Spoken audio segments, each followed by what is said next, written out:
Esto nos referimos, como bien comentaba ahora Francisco, que en el caso de que una empresa esté ahí un poco en la cuerda floja, ¿verdad? Pero que hay empresas, vamos a suponer, como decíamos antes, incluso la administración pública, que el hostigador, el maltratador en este caso, y vamos a llamarlo en castellano, porque en móvil hay mucha gente que sí, pero bueno, el acoso psicológico laboral son mandos intermedios.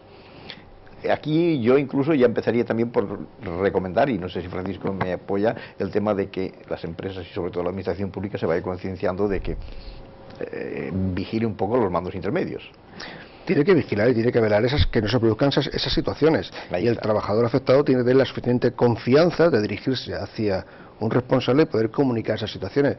En la práctica es muy complicado porque normalmente cuesta mucho el acreditarse, el probar esas situaciones. Los compañeros tienen recelos y miedos a posibles represalias, etcétera, etcétera, con lo cual es bastante dificultoso. Y luego está el tema de que si el trabajador afectado no lo puede acreditar de una manera relativamente o bastante objetiva o no cuenta con el concurso de posibles testigos, va a ser la palabra de un responsable contra la de otro trabajador, y el empresario, ya digo como empresario, el que está por encima de eso, pues no tiene que posicionarse y normalmente, por desgracia, suele dar más credibilidad al mando intermedio que al trabajador que viene denunciando esa situación. Esto es la práctica, por suerte no siempre es así, pero sí que es un tema bastante complicado de que el trabajador pues pueda acreditar, si no cuenta pues con medios de prueba que no sean únicamente testigos. Ya. Porque Ricardo comentaba efectivamente que, a ver, hay empresas que efectivamente, si están en la cuerda floja, que ya no es que en ellos el empresario sea, pero que parece que esa empresa tiende a tener como maltrato, no solamente incluso se ha dado caso, yo he oído también a uno solo, sino a más de uno. Sí, hay un tipo de hostigamiento, digamos que se lo podríamos calificar como hostigamiento estratégico, que se puede dar en determinadas situaciones en las empresas, como son las fusiones, las reestructuraciones en las que se va o se tiende hacia una reducción de personal.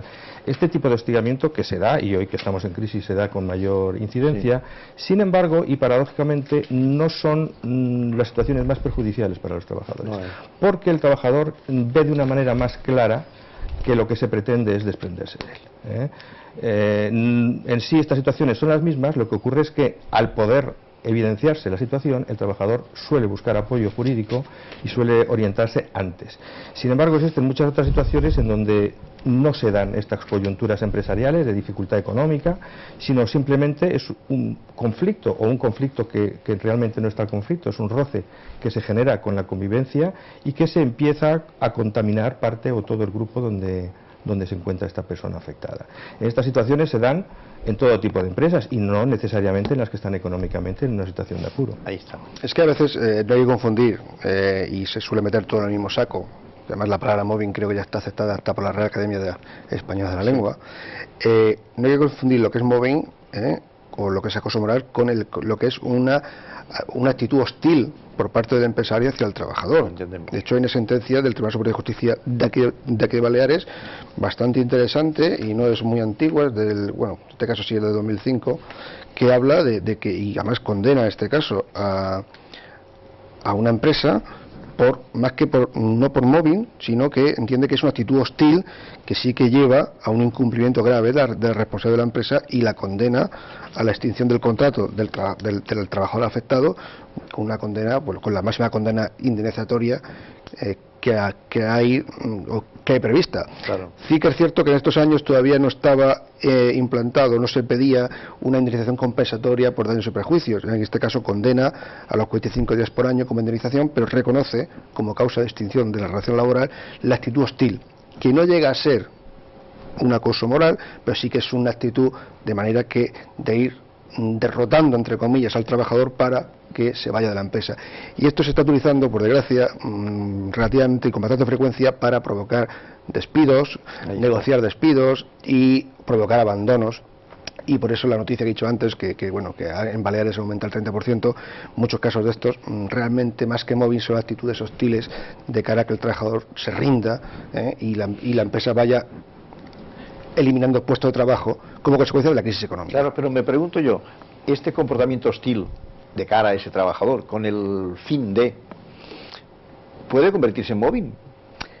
Si Podría, el trabajador sí, puede convertirse en móvil. Lo que pasa es que el término móvil es un término muy mal utilizado. Sí. Se está utilizando para designar cosas totalmente diferentes. Bien. El móvil es el final de un largo proceso. Vale, en donde se ha suscitado un conflicto, o se ha creado un conflicto en muchas ocasiones, en la mayor parte de las ocasiones, que ha derivado en un hostigamiento sistemático que con el tiempo se convierte en acoso y que además ha trascendido a todo el grupo o parte del grupo. Entonces es cuando podemos hablar de acuerdo, ¿verdad que y sí? no antes. Porque entonces estamos también recordando que efectivamente después de tanto tiempo, que es cuando podemos hablar de móvil, es cuando ya hay unos gastos y unas consecuencias económicas, después de tiempo. No sé si me explico.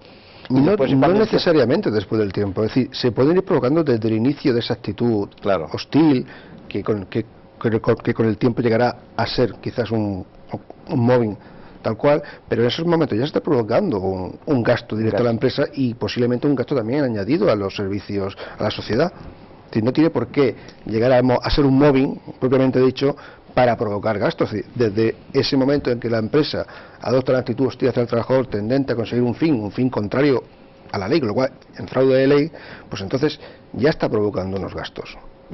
Muy bien, pues vamos a hacer una pequeña pausa de unos segundos tan solos y estamos aquí con todos ustedes en Calidad de Vida, hoy precisamente hablando de la economía y de las consecuencias sociales. Ahora volvemos, gracias.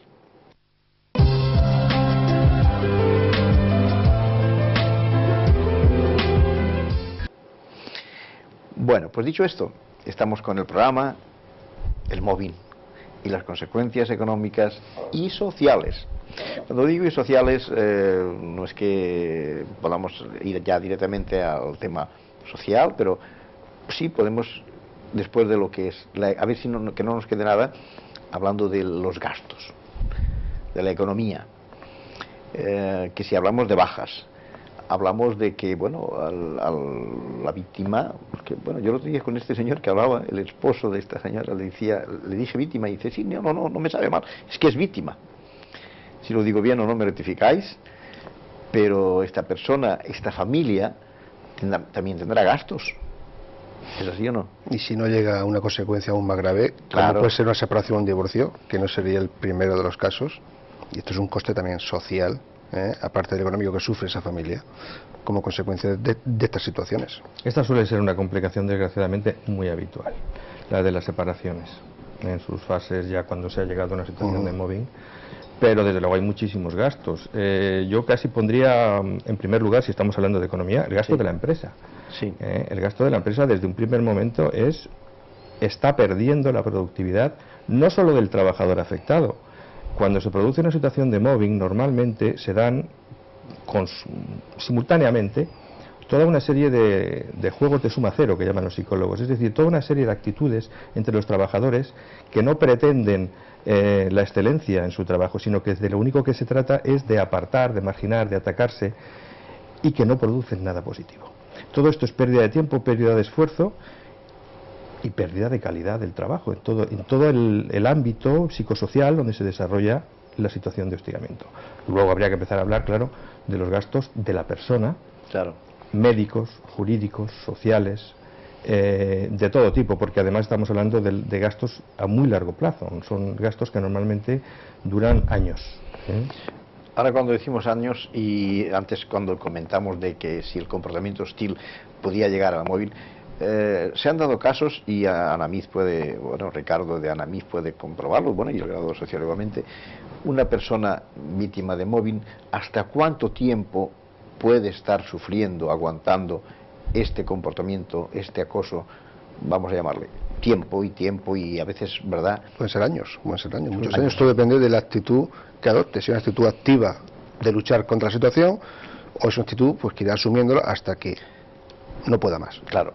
Ahí está, no pueda más, porque yo incluso hablando, os lo he dicho antes, no voy a decir antes, a ver, estos años, como ya ahora yo ya me introducía un poco en el gasto familiar, y después nos meteremos en lo social, esta persona, además de estar de baja, tendrá que acudir seguramente a un psicólogo, psiquiatra, ¿cierto? Cierto.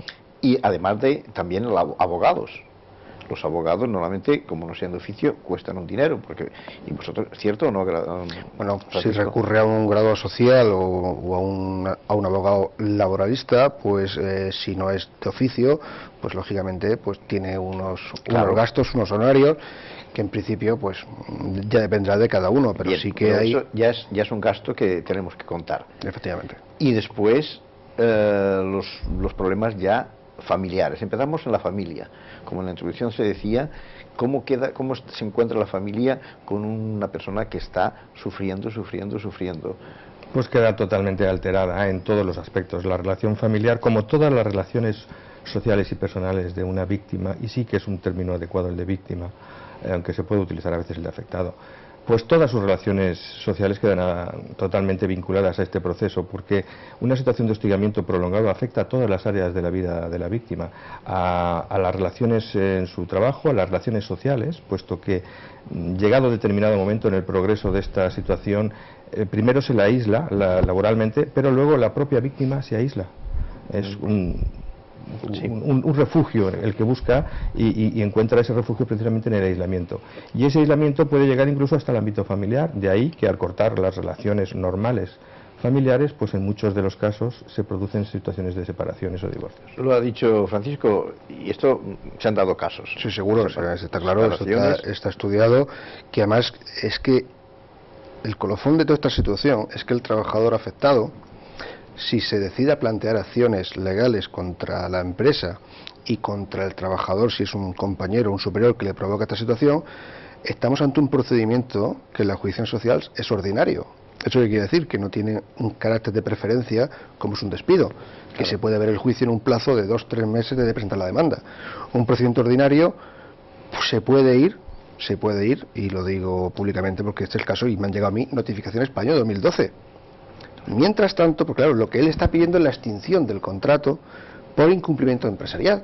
Claro. Entonces, ese es un procedimiento ordinario, como he dicho, no contemplado como un procedimiento urgente, y las citaciones, se están señalando citaciones para el año 2012. No me digas. Entonces, ese trabajador, mientras tanto, tiene que seguir trabajando vinculado a la empresa. Ahí está. Y luego tendrá que demostrar, obviamente, convencer al juez y demostrar que realmente estaba sufriendo esta situación para conseguir esa extinción contractual y con la indemnización correspondiente. Esto está siendo así en la empresa privada. ¿Coincidís los dos en las...? Totalmente, Vale, pero es que además en la administración pública todavía el panorama es peor. Es peor, pues es contencioso. Porque tendríamos que ir ante un contencioso, que es un procedimiento muy complejo y además en el que ni siquiera se va a poder ir por la vía de la resolución de un contrato, como es lo normal, el procedimiento que se viene utilizando en el derecho de la empresa privada. En el caso de la administración pública, por eso los casos, como decía antes, son más graves, en el sentido de que hay menos procedimientos para resolverlo. Los que llegan a una situación de contencioso por responsabilidad patrimonial normalmente de la administración suelen ser pocos casos porque hay que poder llegar con una serie de pruebas que normalmente no están al alcance de los afectados. Yeah. Y es una jurisdicción que no es gratuita, como la social, que es gratuita, ahí puede haber las consecuencias de costas, etcétera, etcétera. Y luego también porque un funcionario público no abandona la carrera pública, de su carrera de funcionario. Un trabajador, si está sujeto a estas situaciones, pues a veces toma la solución, entre comillas, más fácil para él, que me voy de la empresa. Sí. Con lo cual, la situación no llega a judicializarse.